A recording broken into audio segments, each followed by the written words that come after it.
Bueno amigos, lo que vamos a ver el día de hoy es la concordancia entre la ley 3230 y la exigencia de los estudios de impacto vial.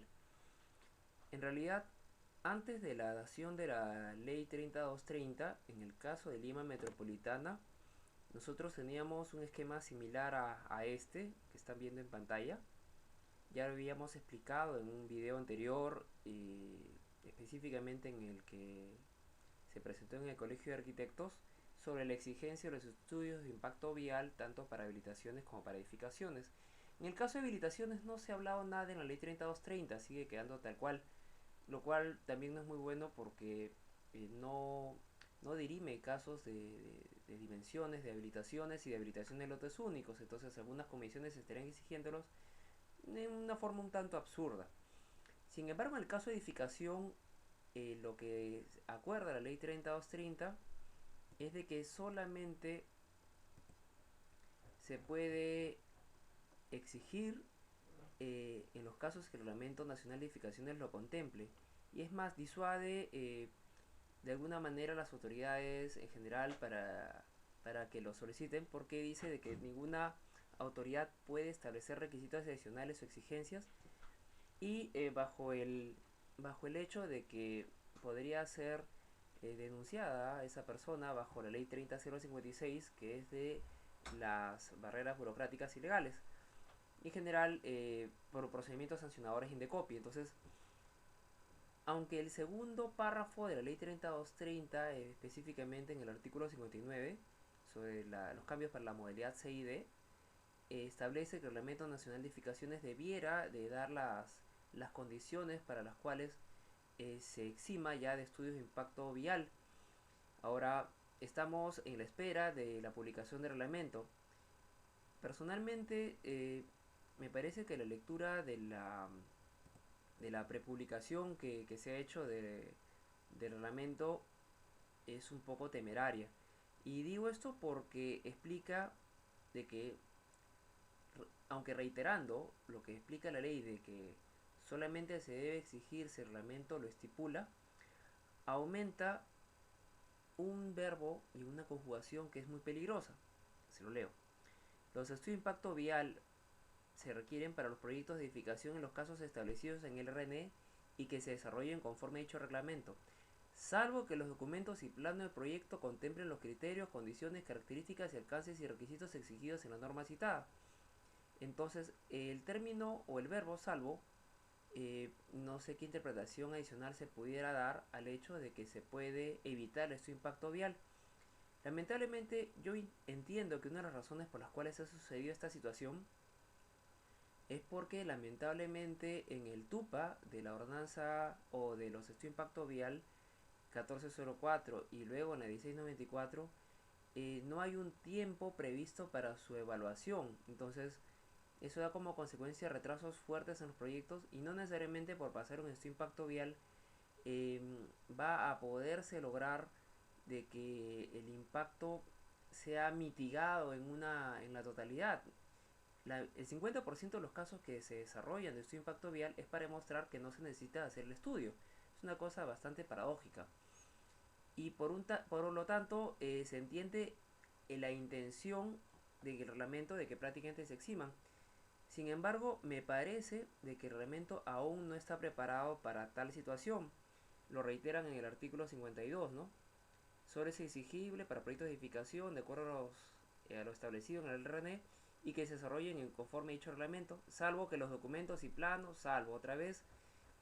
Más adelante, en el caso de revisores urbanos, dice el mismo párrafo, solamente que lo omite algunas palabras, pero dice el mismo sentido, salvo, ¿no?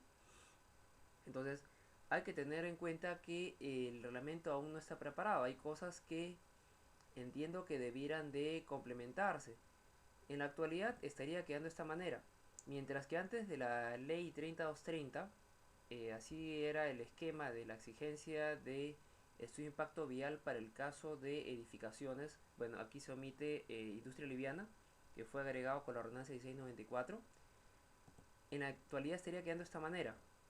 Vivienda y hospedaje, yo creo que coincidimos todos en no exigir estudio de impacto vial. Pero en el caso de educación y en el caso de salud creo que estamos en un error. más aún si el reglamento no estipula casos como el embarque y desembarque de pasajeros, dimensiones mínimas suficientes como para que los taxis o en general embarque y desembarque en casos de hospitales o clínicas sea resuelto de una determinada manera y no al mejor criterio del proyectista o del revisor del momento del municipio. Porque finalmente el revisor no puede exigir más que lo que el reglamento le estipula, ¿no? Entonces, igual en el caso de universidades, ¿no? Eh, y en el caso también de escuelas, ¿no? Hay muchas escuelas privadas que generan un gran impacto en el entorno porque en el momento de la llegada y más aún en la salida prácticamente toman todo el entorno porque la cantidad de estacionamientos es insuficiente. Entonces ahí hay un gran tema que se tiene que resolver a partir del reglamento. Aunque pudiera quedar el reglamento como está redactado, o mejor dicho, la ley como está redactada y el intento de reglamento que se ha hecho, no está preparado nuestro reglamento porque omite muchas cosas. En mi opinión, yo voy a dejar este artículo también para que lo sea motivo de debate. Yo planteo que la norma A010 sea modificada para que pueda preverse ese escenario.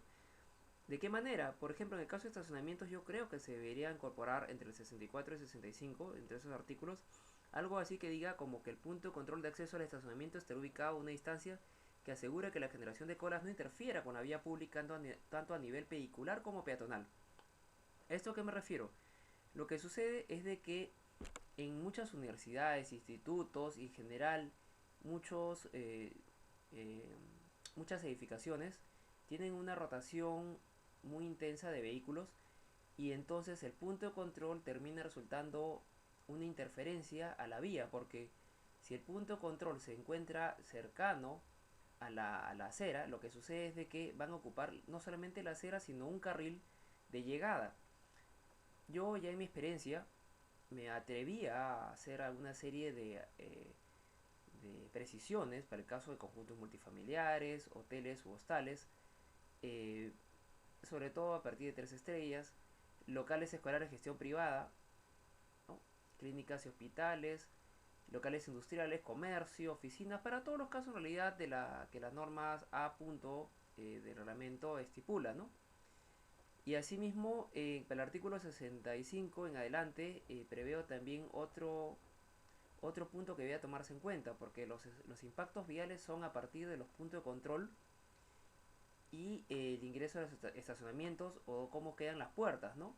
Por ejemplo, aquí también es necesario que se prevea mínimo de casos de viviendas multifamiliares, sobre todo, un espacio siquiera para un vehículo, porque lo que termina sucediendo es que un carril, por más de que tenga poco uso en la vía, eh, sea usado para la espera al ingreso del estacionamiento. Entonces, eso termina afectando el nivel de servicio de la vía. Asimismo, hacia el artículo, después del artículo 69, preveo que debiera haber un espacio de desembarque en función de un aforo. Las clínicas, universidades y en general comercios debieran de tener un espacio de aforo para desembarque, para que los vehículos puedan llegar y no solamente de taxis, porque ya sabemos que los taxis amarillos en muchos casos toman de forma legal un carril o parte de un carril, y no voy a nombrar casos, pero eso es totalmente inadecuado. Hay un caso en un distrito de un índice de desarrollo humano muy alto, de Lima, donde prácticamente el centro comercial, una de sus mitigaciones ha tomado prácticamente un carril para los taxis amarillos, entonces genera pues un cuello botella. Entonces, esos son puntos que se deben tomar en cuenta, igual el desembarque el desembarque de mercancías en el interior de los predios. Muchos centros comerciales lo tienen afuera, ¿no? Entonces, y con y eso genera también no solamente un impacto para los vehículos que pasan, sino también para los peatones.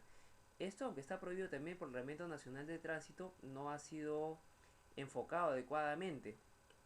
Por lo tanto, pienso que las autoridades debieran de tomar en cuenta estos aspectos para mejorar la norma 010 a fin de que el reglamento que se quiere dar para la ley 30230 o la 29090 modificando el decreto supremo 08-2013 y todos los que reglamentan la ley referida a las licencias debieran de ser más completas para que den los argumentos, para que en las revisiones no se genere el impacto en los casos, no solamente en los más dramáticos, en los más complejos, sino también en los más pequeños.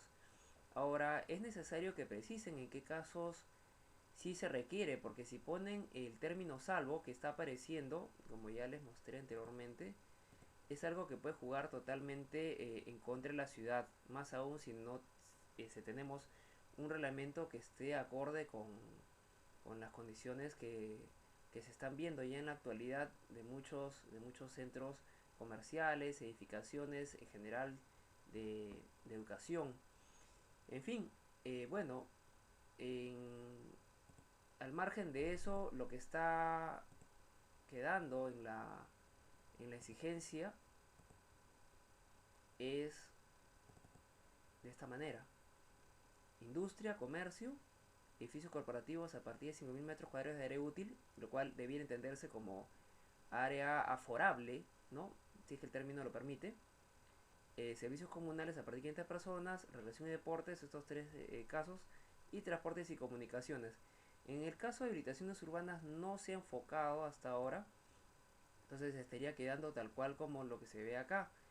Yo he tenido algunos casos de edificaciones de uso industrial, o mejor dicho, habilitaciones para uso industrial, donde son lote único y aún así la comisión está exigiendo.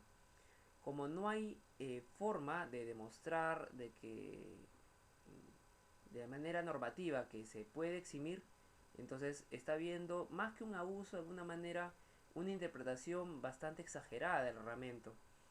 Más aún si, por ejemplo, el caso de nuestras normas está pensado más que para lotes únicos, para grandes áreas urbanas donde, por ejemplo, en el caso de habilitaciones de uso industrial, tenemos que partir de que los radios de giro de los camiones más grandes, con tractos o carretas de cerca de 20 pies o más, sí generan un problema en los giros. Entonces, sí se tiene que tomar en cuenta esos radios.